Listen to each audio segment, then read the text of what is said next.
Hello everyone, it's me Dilu. Welcome to my mini vlog. आज धेरै समय पछाडि मैले आफ्नै भोइसमा भिडियो राखेको छु। यो भिडियो चाहिँ मेरो मङ्सिर 7 र 8 गतिको थियो। समय व्यस्तताको कारणले भिडियो अपलोड गर्न पाइराखेको थिएन, त्यसैले आज अपलोड गर्दैछु। भिडियो अन्तिमसम्म हेरेर साथ दिनुहोला। मङ्सिर 8 गते चाहिँ मलाई ब्राइडल मेकअपको लागि बुकिङ थियो। 7 गते बिहानै गोर्खाको माइक्रो चढेर म गोर्खा बजार पुगेँ। ब्राइडलको घर जानको लागि गोर्खाबाट पनि अर्को गाडी चढ्न पर्ने रहेछ। कोखेआलीको बसमा चढेर म आले घुम्ती भन्ने ठाउँमा ओर्लिएँ। आले घुम्तीबाट आरुबोट जानको लागि मलाई उहाँहरूले नै लिन आउनु भएको थियो। स्कुटीमा आधी घन्टाको यात्रा पछाडि म फाइनली बिहुलीको घरसम्म पुगेँ। त्यहाँ पुगेर खानासाना खाएर एकछिन आराम गरेँ अनि मैले आफ्नो काम स्टार्ट गरेँ। उहाँले बोथ ह्यान्ड नेल एक्सटेन्सन गर्नुभएको थियो। नेलमा टाइम लाग्ने भएकोले मैले नेलबाट नै स्टार्ट गरेँ। फोटो देखाएर मैले उहाँलाई नै नेलको डिजाइन चुज गर्न लगाएँ।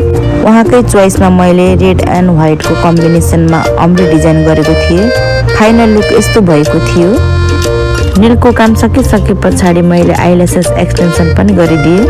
ब्राइडलको लागि मैले 3D वाला आइल्यासेस एक्सटेन्सन गरिदिएको थिएँ। फाइनल रिजल्ट चाहिँ एकदमै राम्रो आएको थियो। ब्राइडलको काम सके पछाडि मैले सेकेन्ड क्लाइन्ट एटेन्ड गरेँ। उहाँ ब्राइडलको भाउजू हुनुहुन्थ्यो।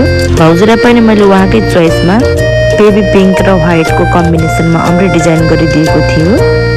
फाइनल रिजल्ट हजुरहरूले हेर्न सक्नुहुनेछ। उहाँले पनि नेल एकदमै मन पराइदिनु भयो।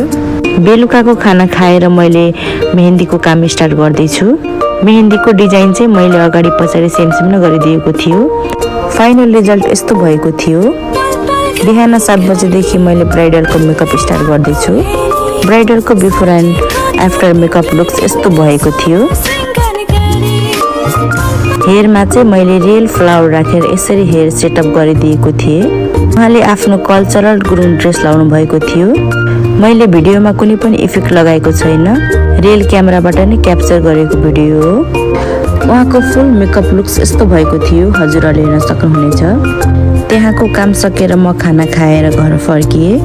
उहाँ भाइले मलाई ब्राइडलको घरदेखि गोर्खा बजारसम्म नै ल्याइदिनु भएको थियो। गोर्खाबाट माइक्रो चढेर म घर आइपुगेँ। भिडियो कस्तो भयो हेरेर प्रतिक्रिया दिनुहोला। Thanks for watching. Tata bye bye, love you all.